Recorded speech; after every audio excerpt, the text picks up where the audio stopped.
எங்க வீட்ல சண்டே எப்படி போச்சுன்னு ஒரு மினி விளாக் பார்த்துடலாமா? சண்டே அப்படின்னாலே காலைல எந்திரிச்சோனே ரொம்ப அமைதியா ஆரம்பிக்கும். பிள்ளைங்களுக்கெல்லாம் ஒரே குதூகலமாவும், பேரண்ட்ஸ்க்கெல்லாம் கொஞ்சம் சோம்பேறித்தனமாவும் தான் இருக்கும். ஏன்னு கேட்டா, இன்னைக்கு ஸ்கூல் இல்லைல்ல, லீவ் இல்ல. அந்த பரபரப்பு இல்லாம ஸ்லோவா அப்படியே டே ஸ்டார்ட் ஆகும். காலையிலேயே என் பையன் இந்த செடிக்கெல்லாம் தண்ணி ஊத்திட்டான். பார்க்கவே ஒண்ணு அம்புட்டு அழகா இருந்துச்சு.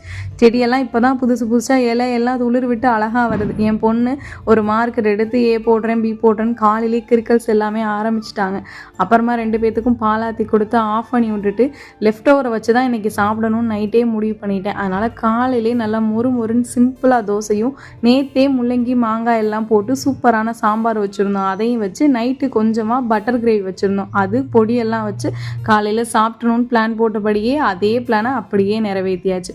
உங்கள் வீட்டிலலாம் என்ன லஞ்ச் பிரேக்ஃபாஸ்ட் எல்லாம் செஞ்சீங்க? உங்கள் குழந்தைங்கலாம் வீட்டில் சேட்டை பண்ணுறாங்களா, இல்லை சும்மா ஜாலியாக நீங்கள் பாட்டுக்கு இருக்கீங்களான்னு என் கூட கமெண்ட்டில் ஷேர் பண்ணிக்கோங்க.